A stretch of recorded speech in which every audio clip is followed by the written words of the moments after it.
Good morning student. आज के video में अपन केमिस्ट्री के अंदर सेकेंड चैप्टर है, दूसरा पार्ट विलियन सॉल्यूशन को स्टार्ट करते हैं। इससे पहले वीडियो में लगभग 11 वीडियो बने हैं। उस 11 वीडियो में मैंने सॉलिड स्टेट को कंप्लीट किया है।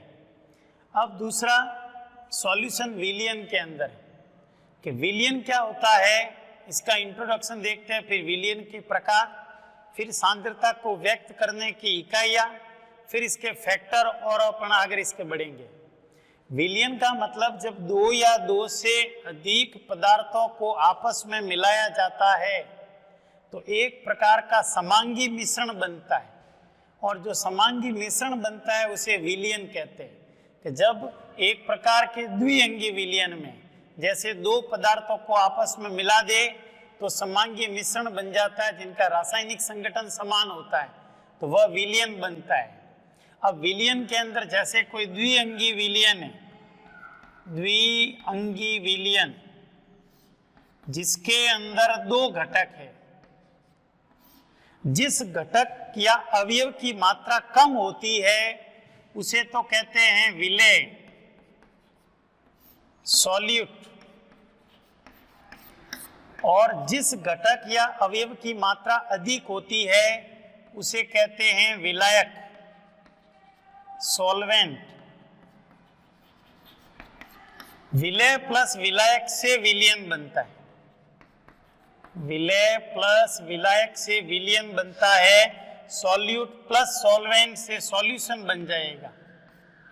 तो किसी भी प्रकार के समांगी मिश्रण जो द्विअंगी विलियन है, जिस घटक की मात्रा कम होगी वो विलेय सॉल्यूट, जिस घटक की मात्रा अधिक होगी वो विलायक, और विलेय और विलायक से विलियन बन जाता है। और विलियन के अंदर जो विलेय पदार्थ है उनके कणों का आकार सामान्यतः 10 की घात -7 से 10 की घात -8 सेंटीमीटर के लगभग होता है। जैसे एग्जाम्पल के रूप में NaCl है। अब NaCl को जल में घोल रहे हैं,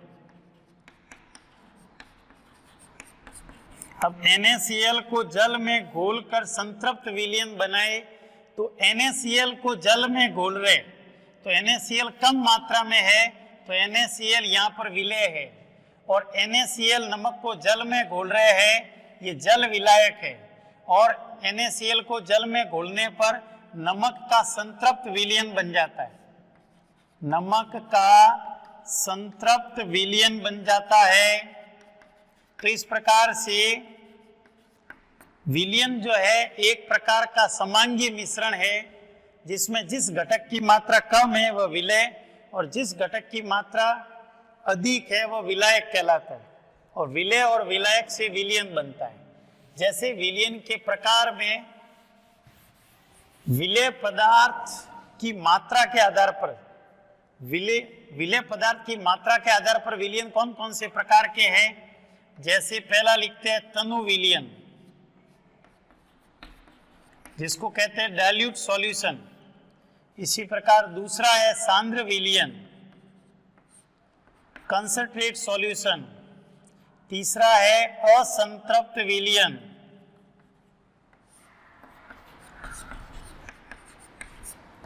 इसी प्रकार चौथा है संतृप्त विलियन।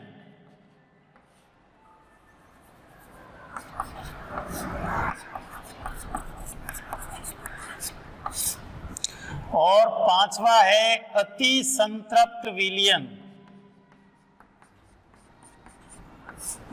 अब इनको समझना ये क्या होते हैं। Dilute solution, concentrate solution, unsaturated solution, saturated solution और सुपर सैचुरेटेड सॉल्यूशन। तनु विलियन का मतलब होता है कि जब किसी विलियन में विलेय पदार्थ की जो मात्रा है वो विलायक से बहुत ही कम मात्रा में है तो वह तनु विलियन कहलाता है, वह डाइल्यूट सॉल्यूशन कहलाता है।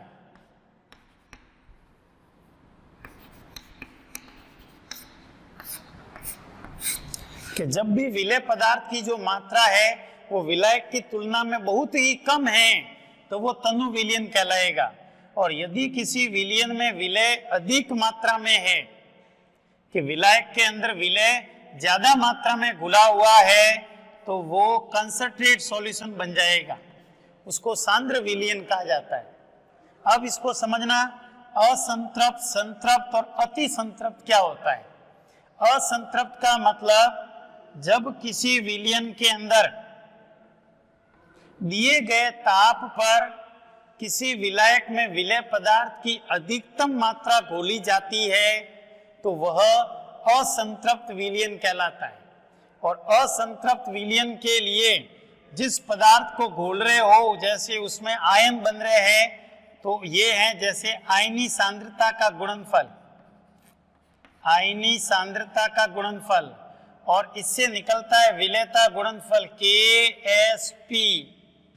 तो जब भी पदार्थ के आयनी सांद्रता का गुणनफल उसके विलेयता गुणनफल से कम है तो असंतृप्त विलयन बनता है। तो यहाँ पे अनसैचुरेटेड सॉल्यूशन बनेगा जब पदार्थ के अंदर आयनी सांद्रता का गुणनफल विलेयता गुणनफल से कम है।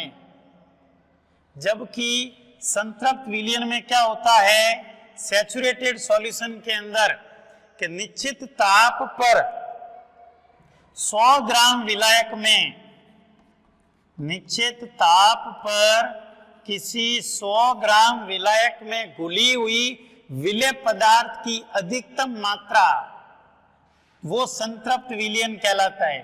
और संतृप्त विलयन के अंदर विलेयता गुणनफल और आयनी सांद्रता का गुणनफल जो है कि आयनी सांद्रता के गुणनफल विलेयता गुणनफल के बराबर होता है तो वह संतृप्त विलयन बनेगा, सैचुरेटेड सॉल्यूशन बनता है। और सुपर सैचुरेटेड का मतलब इस प्रकार का संतृप्त विलयन जो निश्चित ताप पर विलेय पदार्थ की अधिकतम मात्रा घोली जा सके, वो अति संतृप्त विलयन कहलाता है, सुपर सैचुरेटेड सॉल्यूशन। और इस अति संतृप्त विलयन के अंदर इसका उल्टा कि यहाँ पर आयनी सांद्रता का जो गुणनफल है जो कम था ये ज्यादा हो जाएगा विलेयता गुणनफल से। तो ध्यान रखना, जब भी पदार्थ के आयनी सांद्रता का गुणनफल विलेयता गुणनफल से कम है तो असंतृप्त विलयन बनेगा, अनसैचुरेटेड सॉल्यूशन। और जब आयनी सांद्रता का गुणनफल जो है पदार्थ का वो विलेयता गुणनफल के बराबर है तो संतृप्त विलयन बनता है, सैचुरेटेड सॉल्यूशन। और जब भी आयनी सांद्रता के गुणनफल विलेयता गुणनफल से अधिक है तो अति संतृप्त विलयन बनता है, सुपर सैचुरेटेड सॉल्यूशन। तो ये विलेय पदार्थ की मात्रा के आधार पर है कि कोई भी विलयन जिसमें विलेय पदार्थ की मात्रा विलायक की तुलना में अत्यंत ही कम है तो वो डाइल्यूट सॉल्यूशन बनता है, तनु विलयन। और विलेय पदार्थ की मात्रा ज्यादा घुली हुई है, अधिक मात्रा में घुली हुई है तो सांद्र विलयन बनता है, कंसंट्रेट सॉल्यूशन। और असंतृप्त विलयन में किसी दिए गए ताप पर विलायक की निश्चित मात्रा में घुली हुई विलेय की अधिकतम मात्रा वो असंतृप्त विलयन कहलाता है, जिसमें आयनी सांद्रता का गुणनफल विलेयता गुणनफल से कम होता है। और संतृप्त विलयन का मतलब निश्चित ताप पर किसी 100 ग्राम विलायक में विलेय पदार्थ की घुली हुई अधिकतम मात्रा वो संतृप्त विलयन बनता है। और संतृप्त सैचुरेटेड सॉल्यूशन के अंदर आयनी सांद्रता का गुणनफल विलेयता गुणनफल के बराबर होता है।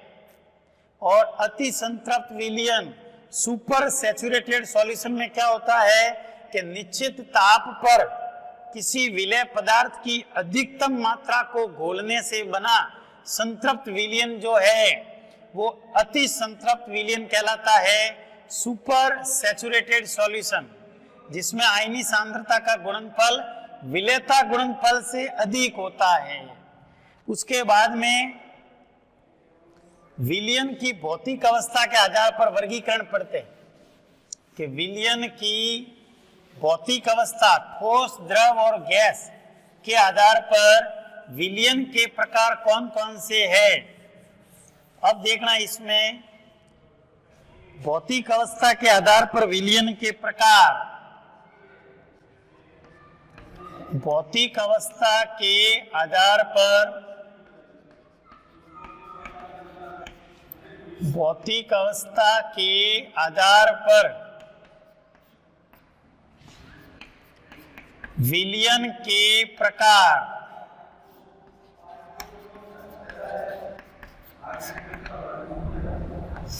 अब भौतिक अवस्था के आधार पर विलयन के प्रकार, types of solution on the basis of physical state. भौतिक अवस्था के आधार पर सामान्य मुख्यतः 3 प्रकार के विलयन होते हैं, गैसीय विलयन, द्रवीय विलयन और ठोस विलयन। और उसमें जो विलय पदार्थ की मात्रा मिलाई जाती है उसमें वापस 3 प्रकार के हो जाते हैं। तो इस प्रकार से मुख्यतः 3 प्रकार के विलयन है, गैसीय विलयन,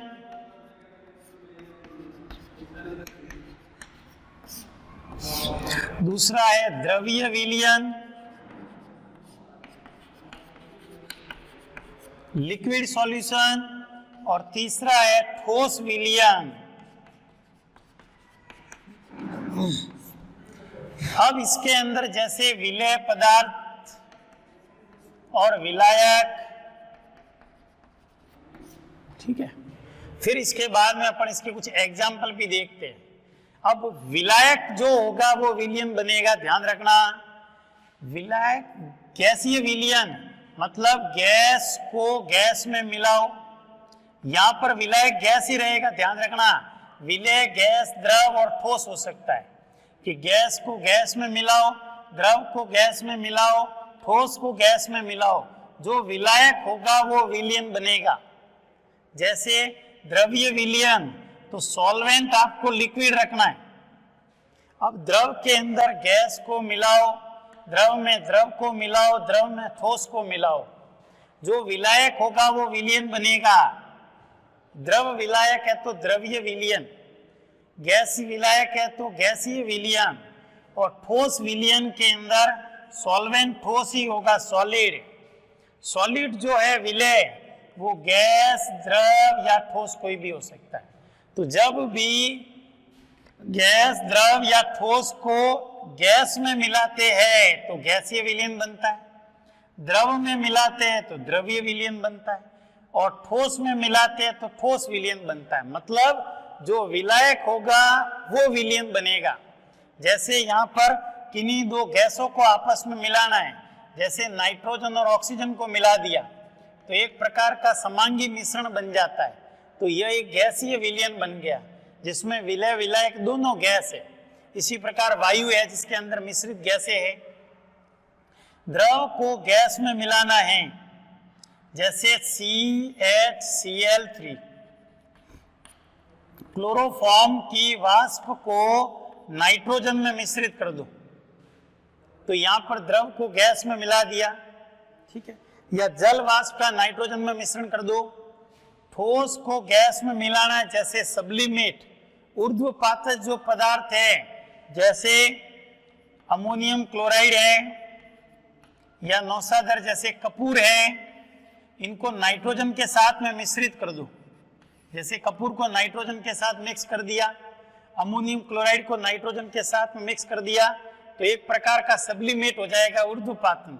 तो इसके अंदर विलायक को अपन ने गैस ही रखा है तो गैसीय विलयन बनेगा। अब यहां पर विलायक द्रव रखना है, जैसे गैस को द्रव में मिलाओ, जैसे soda water. Soda water cold drinks के अंदर क्या होती है, CO2 मिली हुई होती है, तो कार्बन डाइऑक्साइड है वो विलय है और जल जो है वो द्रव विलायक है। इसी प्रकार अमोनियाकृत विलयन है, जैसे अमोनियाकृत विलयन, अमोनियाकृत विलयन, द्रव का द्रव में, जैसे एथेनॉल का जल के साथ मिश्रण कर दो, एथेनॉल का जल में मिश्रण, तो विलय और विलायक, सॉल्यूट और सॉल्वेंट दोनों लिक्विड है। ठोस को द्रव में मिलाओ, जैसे शर्करा का जल में मिश्रण, शर्करा को जल में मिला दो, नमक को जल में मिला दो, तो ये द्रव्य विलयन बन जाएगा। यहाँ पर विलायक मैंने द्रव ही रखा है, विलय जो है वो गैस, द्रव, ठोस कोई भी हो सकता है। विलायक द्रव है तो विलयन द्रव्य विलयन बनेगा। यहाँ विलायक गैस है, विलय कोई भी हो सकता है, गैस, द्रव, ठोस। विलायक गैस है तो गैसीय विलयन बन रहा है, विलायक द्रव है तो द्रवीय विलयन बन रहा है। अब यहाँ ठोस विलयन बनाना है, विलायक को ठोस रखना है, जैसे गैस को ठोस में मिलाना है, जैसे पैलेडियम द्वारा हाइड्रोजन का अधिशोषण, पैलेडियम द्वारा हाइड्रोजन का अधिशोषण। तो हाइड्रोजन गैस जो है वो पैलेडियम धातु पर अधिशोषित होती है। इसी प्रकार द्रव को ठोस में मिलाना है, जैसे पारे के साथ मरकरी के साथ में सोडियम को मिलाए तो अम्लगम बन जाता है। इसी प्रकार ठोस को ठोस में, जैसे कॉपर प्लस Zn को मिक्स कर दिया या सोने के साथ में तांबे को मिक्स कर दिया तो कॉपर जिंक से जो पीतल बन जाता है। तो यहाँ पर विलायक ठोस रखा है तो ठोसीय विलयन बन जाएगा, यहाँ विलायक द्रव रखा है तो द्रवीय विलयन बन जाएगा, यहाँ विलायक गैस रखा है तो गैसीय विलयन बन जाएगा। तो ये भौतिक अवस्था के आधार पर जो विलयन है वो गैसीय विलयन, द्रव विलयन और ठोस विलयन है, ये ध्यान रखना। उसके बाद में अगला जो है, विलयन में सांद्रता क्या होती है और सांद्रता को व्यक्त करने की इकाइयां पढ़ते हैं कि विलयन के अंदर सांद्रता और सांद्रता को व्यक्त करने की इकाइयां, जिसमें से कुछ इकाइयां पर न्यूमेरिकल क्वेश्चन भी बनते हैं। सांद्रता को व्यक्त करने की इकाइयां, सांद्रता को व्यक्त करने की इकाइयां,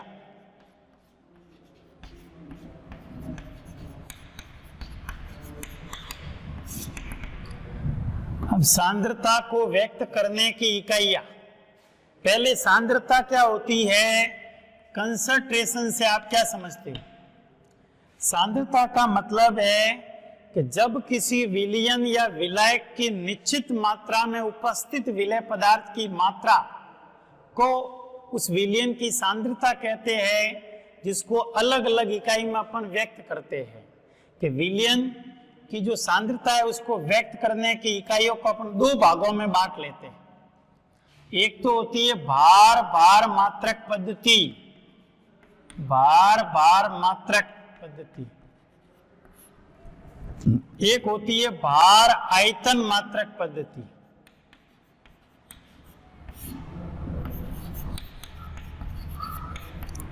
अब भार भार का मतलब विलय पदार्थ का द्रव्यमान लेना है और विलायक या विलयन का भी द्रव्यमान लेते हैं तो वो भार भार मात्रक पद्धति में आ जाएगा।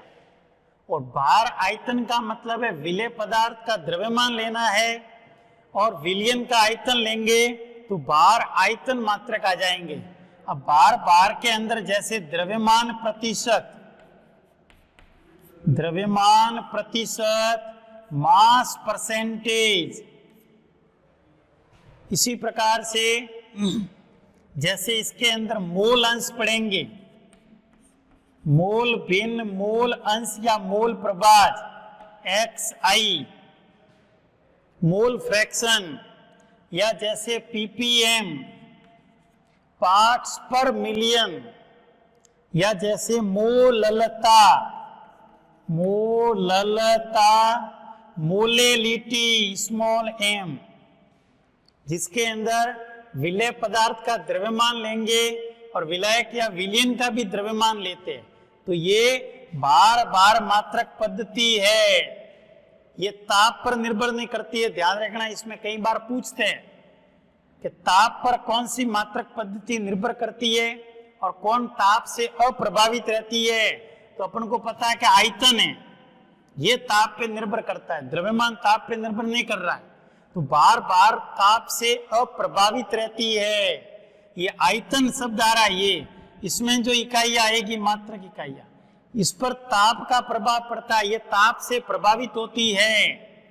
जैसे इसके अंदर द्रव्यमान आयतन प्रतिशत W/V परसेंटेज, जैसे मोलरता, molarity capital M, molarity small m,